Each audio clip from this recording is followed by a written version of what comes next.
সুন্নি, আমাদের বন্ধু, আমাদের আত্মীয়, যখন গিয়ে বলি মোমবাতি প্রতীকে ভোট দিবেন, আমাকে বলা হয় আমার ঘরে সব মোমবাতিতে ভোট দিব, কিন্তু একটু সমস্যা আছে, ডরাই। এই ভয়ভীতির রাজনীতি বন্ধ করতে হবে। রাজনীতি ভয়ভীতির মাধ্যমে হবে না, রাজনীতি ভালোবাসার মাধ্যমে হবে, রাজনীতি আঘাতের মাধ্যমে হবে না, রাজনীতি হবে সম্প্রীতির মাধ্যমে। এই জন্য যারা বলেন আমরা চুপি চুপি আছি, সেটা আপনারা ঝেড়ে ফেলে দেন, রুখে দাঁড়িয়ে যান। যদি আপনারা চুপি চুপি থাকেন তাহলে আপনারা সবাই শেষ। আর যদি সবাই ঐক্যবদ্ধভাবে দাঁড়িয়ে যান তবে আপনি বাংলাদেশ। আপনাকে রুখে দাঁড়াতে হবে, আপনাকে আপনার ন্যায্য কথা বলতে হবে, অধিকারের কথা বলতে হবে, আপনাকে বুঝিয়ে দিতে হবে এই দেশ সবার। আপনি যেমন রাজনীতি করার অধিকার আছে, আমারও রাজনীতি করার অধিকার আছে। আপনি যেমন ভোটাধিকার প্রয়োগের অধিকার আছে, আমার ভোটাধিকার অধিকার আছে, ভোটাধিকার প্রয়োগের অধিকার আছে। আপনার যেমন ভোট পাহারা দেওয়ার জন্য এজেন্টের প্রয়োজন আছে, আমার ভোট পাহারা দেওয়ার জন্য আমার এজেন্টের প্রয়োজন আছে। আপনি যেমন করে পোস্টার, ব্যানার, ফেস্টুন, বিলবোর্ড লাগাবেন, আমারও পোস্টার, ব্যালট এবং ব্যানার, বিলবোর্ড লাগানোর অধিকার রয়েছে। আপনি শান্তিভাবে আপনার প্রচার করুন, আমি আমার প্রচার করব, কোনো বিঘ্ন ঘটাবেন না। আমি যখন খবর শুনি চা শ্রমিকদেরকে হুমকি দেওয়া হয়, এটা চাইতে লজ্জার, এর চাইতে নিকৃষ্ট কথা আর হতে পারে না। যারা দিনে এনে দিনে খায় তাদেরকে যখন মামলার হুমকি দেওয়া হয়, হামলার হুমকি দেওয়া হয়, জুলুমের হুমকি দেওয়া হয়, এর চাইতে বোঝা যায় আপনার ভিতরে মনুষ্যত্ব নেই, মনুষ্যত্ব নামে একটি পশু বসবাস করতেছে। এই জন্য আপনাদেরকে বলছি, সজাগ থাকতে হবে, ঐক্য থাকতে হবে, একসাথে সিদ্ধান্ত নিতে হবে। মনে রাখবেন, বিচ্ছিন্ন থাকলে আমাদের সবার ক্ষতি হবে, ঐক্যবদ্ধ থাকলে আমাদেরকে কেউ ক্ষতি করতে পারে। আপনাদেরকে বলছি, আবারও বলছি, দিন যতই যাবে প্রত্যেকটা বিষয় আমি চুলছেনা বিশ্লেষণের মাধ্যমে জবাব দেওয়ার জন্য প্রস্তুত আছি।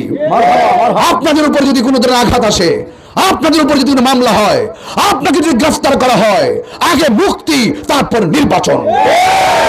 ইনশাআল্লাহ সবাই ভালো থাকুন, ঐক্যবদ্ধভাবে থাকুন। মাগরিবের নামাজের পরে তেলিয়াপাড়া রেল লাইনের পাশেই ইনশাআল্লাহ আমরা এখান থেকে গণমিছিল নিয়ে সেখানে আমরা যুগান্তকারী কথা বলে দিয়ে যাব।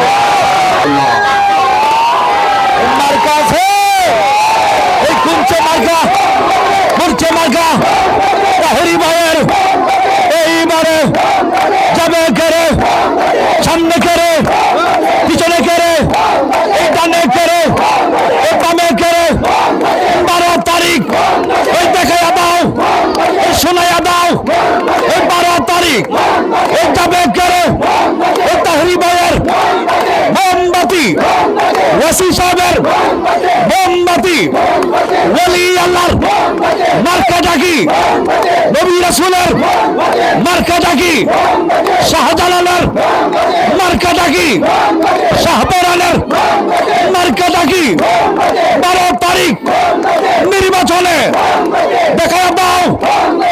14 বছর ধরে এই মাঠে আমি ওয়াজ করতে আসি ধারাবাহিকভাবে। আপনারা আমাকে চিনেন, রাত্র 2টার পরে আমি মাইক ধরতাম। তো আমার প্রফেশন ছিল ওয়াজ মাহফিল করা, বাট এখন নির্বাচনে আসার মূল কারণ হলো বর্তমান প্রেক্ষাপট। এই প্রেক্ষাপটটা সুন্নিয়তের জন্য, দেশের জন্য খুবই অস্থিরতর অবস্থার মধ্যে চলছে। এই দেশের মধ্যে মব ভায়োলেন্সে মানুষ নিরাপত্তাহীনতায় ভুগছে। এই দেশের মানুষ ধর্মীয় দাঙ্গা লাগিয়ে দেশকে একটি উত্তেজনাকর পরিবেশ সৃষ্টি করছে। মানুষের বাক স্বাধীনতা কেড়ে নিয়ে এক আধিপত্যের সমাজ, রাষ্ট্র গঠন করার ষড়যন্ত্র মেতে উঠেছে। ইত্যাদি জনিত কারণে এদেশে একমাত্র শান্তিপ্রিয় দল আহলুস সুন্নাত ওয়াল জামাত, বৃহত্তর সুন্নি জোট মনে করেছেন এই মুহূর্তে দেশের হাল ধরা দরকার। মোমবাতি প্রতীকে আজ আমি আপনাদের মাঝে এসেছি। বেশি দেরি হয় নাই, অল্প সময়ের ভিতরে আপনারা যেই জাগরণ সৃষ্টি করেছেন, আপনারা মোমবাতির সমর্থনে যেভাবে আপনারা খেয়ে না খেয়ে ঘাম ঝরিয়ে আপনারা প্রচার প্রসার করছেন, নিঃসন্দেহে এটা আমাকে যথেষ্ট অনুপ্রাণিত করেছে। দেখুন, এই দেশটি স্বাধীন সোনার বাংলাদেশ। এই দেশে সবাই যার যার মতাদর্শ স্বাধীনভাবে পালন করবে। আমরা দেখেছি বিগত 2টি বছর এদেশে সংখ্যাগরিষ্ঠ তরিকাপন্থী সুফিবাদী মানুষদেরকে মাইনাস ফর্মুলায় রেখে নিজের ব্যক্তিগত স্বার্থ হাসিল করার নেপথ্যে আমাদের সুন্নিদের সঙ্গে বৈষম্য সৃষ্টি করা হয়েছে। আমরা দায়িত্বহীন ভাষায় বলতে চাই, যারা আমাদের সঙ্গে বৈষম্য সৃষ্টি করেছে আমরা কি ক্ষমতায় গিয়ে তাদের প্রতিশোধ নিব? না, আমরা ক্ষমতায় গিয়ে বোঝাবো যে আপনারা যে বৈষম্য সৃষ্টি করেছেন এটা উচিত হয়নি। আমরা বৈষম্যের দেয়াল ভেঙে দিয়ে একটি শান্তি এবং সম্প্রীতির বাংলাদেশ গঠন করব। আজকে তেলিয়াপাড়া সুরমা যে চা বাগানগুলো রয়েছে, চা শ্রমিকেরা রয়েছে, তারা অর্থনৈতিকভাবে যথেষ্ট বৈষম্যের শিকার। 170 টাকা দিয়ে দৈনিক কিছু চলে না। এদের সঙ্গে জুলুম করা হয়েছে। তারা চা পাতা তুলে, যখন চা পাতা তুলে তাদের গায়ে বৃষ্টি ঝরে তখন তারা রেইনকোটের কথা মনে হয়, কিন্তু তাদের সাধ্য নেই যে রেইনকোট পরে তারা স্বাভাবিক জীবনযাপন করে তাদের কর্ম চালাবে।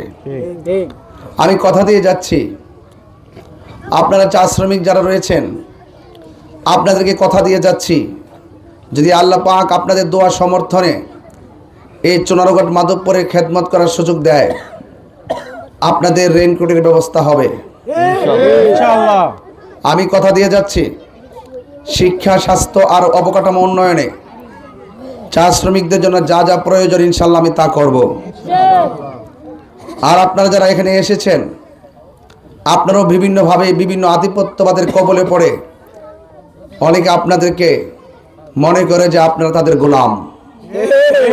আমরা কারো গোলাম নই, আমরা কারো দাস নয়।